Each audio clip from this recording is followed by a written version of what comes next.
Still sore, man. Day 3, still feeling it. Predominantly the adductors, they're still kind of giving me trouble getting in the hole in the squat. A little bit on the quads, but that's pretty much it. The glutes are feeling good. So what am I going to do today? Every day it seems as though that I come in here and I'm like, coming up with a routine kind of on the whim. The focus of this session was again pulling. So clearly yesterday was a failure when it comes to pulling while you're sore for a kind of a training max single. I wasn't really happy with that. There's absolutely no point in doing that with the deadlift. The deadlift is not the squat. You can't do that sort of stuff with the deadlift. The cost is too great. So in my original philosophy with the deadlift, when it comes to it being a main accessory movement for the squat, I just thought let's just add volume, comfortable volume over multiple sets, and just kind of add quality that way. So even when you're feeling a little bit down, you can always do lightweight for medium reps, I guess. Get the blood in, work it a little bit, and then get on with your day, really. So today, just from the way I felt as soon as I woke up, I knew it wasn't going to be an awfully productive day. So I just kind of decided to do as best I can. I knew the squats were not going to feel great because of the adductors, and the deadlift. Obviously I don't have the strength there because the adductors are also a very, very potent, very, very good hip extensor. So both the squat and the deadlift are going to get affected. So anyway, deficit deadlift. So I added another 10 kilos each side. So this is 60 kilos.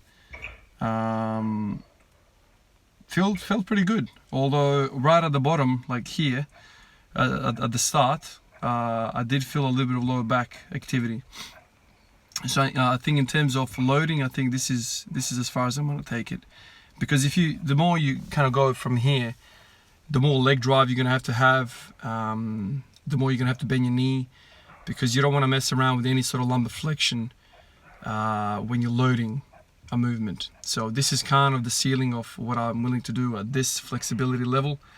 I'm kind of hoping that the hamstrings give me a little bit more length, so then I can keep the lower back even flatter, and then I'll be happy to load it, but not at this position. I still feel like I'm not 100% flat in my lower back, and because of that, I'm not willing to push.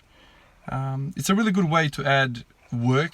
So if you guys remember from in the high school days, the equation for work is force times distance. I'm pretty sure that's work.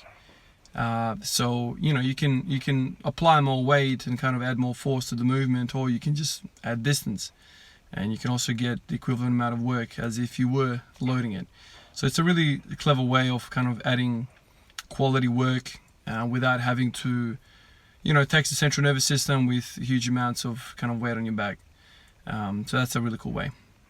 And then for the squats, I decided to kind of also go a little bit narrow, not as narrow as yesterday.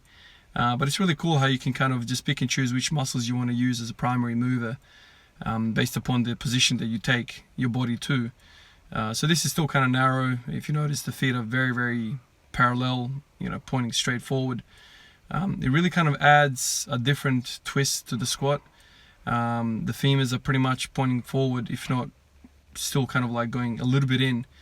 The quads kind of get a different look, and also I feel like the glutes, they're not deactivated, but they kind of, I feel them, especially in this set here with the 100 kilos set of 10.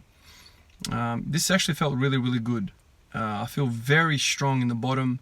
I mentioned it yesterday. I feel like I'm stacking my body under the bar. I feel like a coiled spring at the bottom. There's so much kind of weight underneath the bar, like my belly's on my quads. It just feels like a very, very strong position. The first thing that I think about is looking at this right now. It's not the most optimal position for the glutes, because the glutes like a little bit of external rotation, not internal rotation. But yeah, feeling really, really good. It actually got me thinking about whether, some of you guys have said that, or one of you guys has said that your hip starts hurting as well when you wear Olympic weightlifting shoes. I really wonder now whether the bulk of my issue was internal versus external rotation of the femur rather than flexion extension. I feel like this really feels good on my hip. I haven't had hip pain for a little bit now since I've kind of implemented the deadlifts.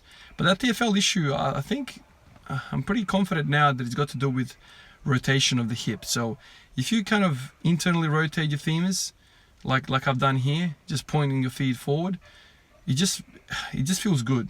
It feels good.